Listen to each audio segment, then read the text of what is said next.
At the specific cost of capital, then we have to calculate weighted average cost of capital. And the weighted average cost of capital, it is the average cost of all the sources of capital.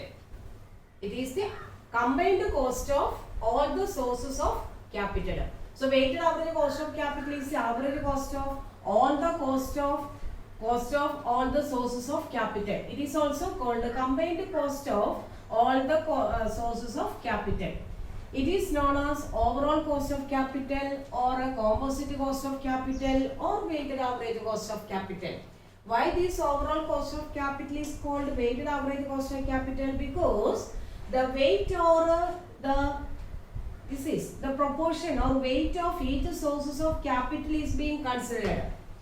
60 lakh is the total capital and the weight of each sources of capital is being considered, and on the basis of that what is calculated? Overall cost of capital is calculated. So weight and specific cost are considered. On the basis of that, the combined cost of capital of the firm is calculated. Okay.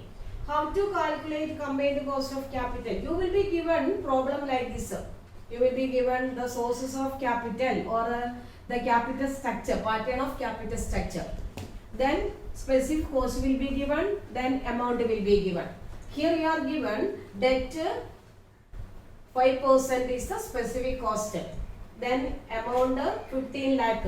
Preference share 10%, 12 lakh. Equity share 12%, 18 lakhs.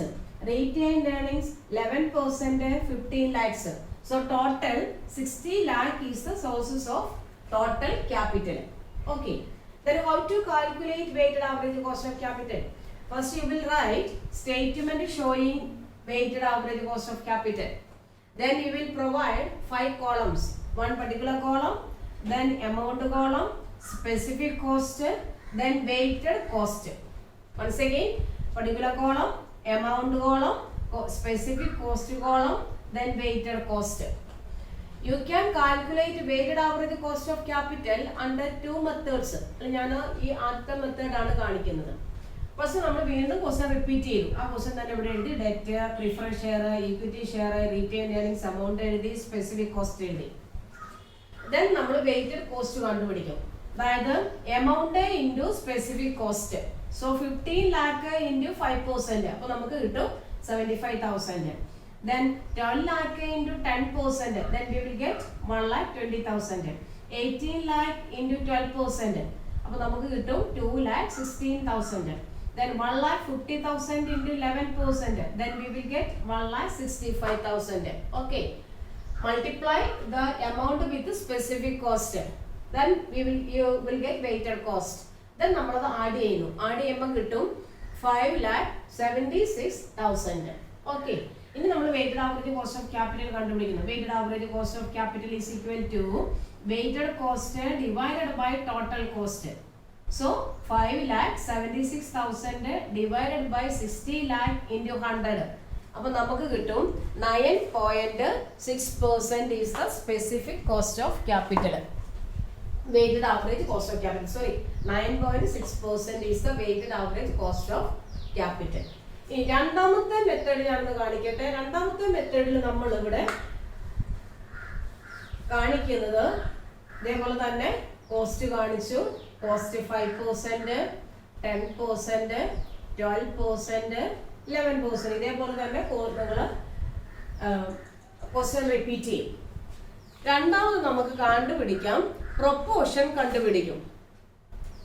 Proportion കണ്ടുപിടിക്കും. ഏതാ proportion? 15 ലാഖില് 60 ലാഖില് 15 lakh എന്താണ് proportion or proportion of each sources of capital കണ്ടുപിടിക്കാം. 15 lakh divided by 60 lakh into 100. അപ്പോൾ നമുക്ക് കിട്ടും എത്ര പെർസെന്റാ? 25% ആണ് ഈ ഡെറ്റിന്റെ പ്രൊപ്പോർഷൻ. 25%. അടുത്തത് 12 lakh divided by 60 lakh. അപ്പോൾ നമുക്ക് കിട്ടും 20% is the proportion of ഏത് ക്യാപിറ്റൽ? Preference share capital. അടുത്തത് 18 lakh into 60%. അപ്പോൾ നമുക്ക് കിട്ടും 30%.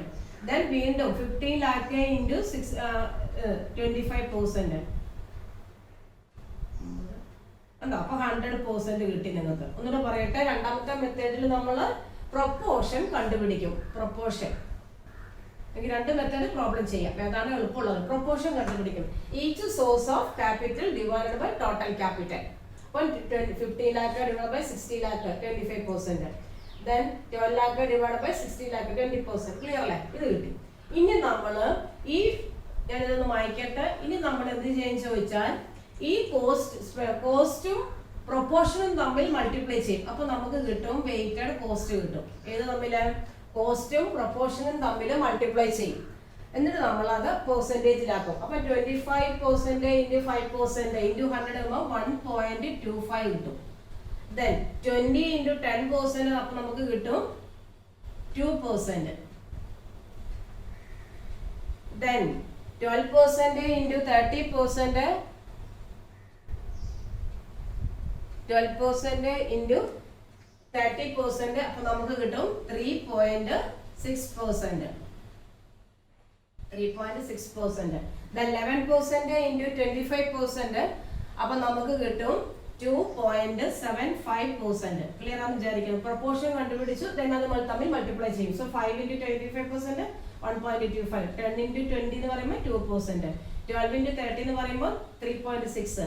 11 into 25 എന്ന് പറയുമ്പോൾ 2.75. ഇനി നമ്മൾ ഇത് ആഡ് ചെയ്യും. 0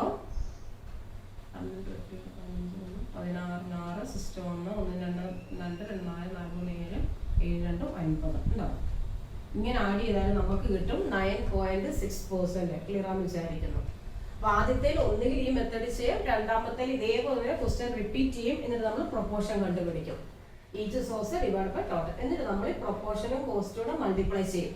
എന്നിട്ട് അത് ആഡ് ചെയ്യും. ആഡ് ചെയ്യുമ്പോൾ നമുക്ക് കിട്ടുന്നത് ഇതാണ് WACC എത്രയാ? 9. So WACC is equal to 9.6%. Same answer. നിങ്ങൾക്ക് ഒന്നുകിൽ ഈ മെത്തേഡ് ചെയ്യാം, അല്ലെങ്കിൽ ഈ മെത്തേഡ് ചെയ്യാം. ക്ലിയർ ആണെന്ന് വിചാരിക്കുന്നു. അപ്പോൾ നമ്മൾ how to calculate overall cost of capital or weighted average cost of capital. You just work out the problem.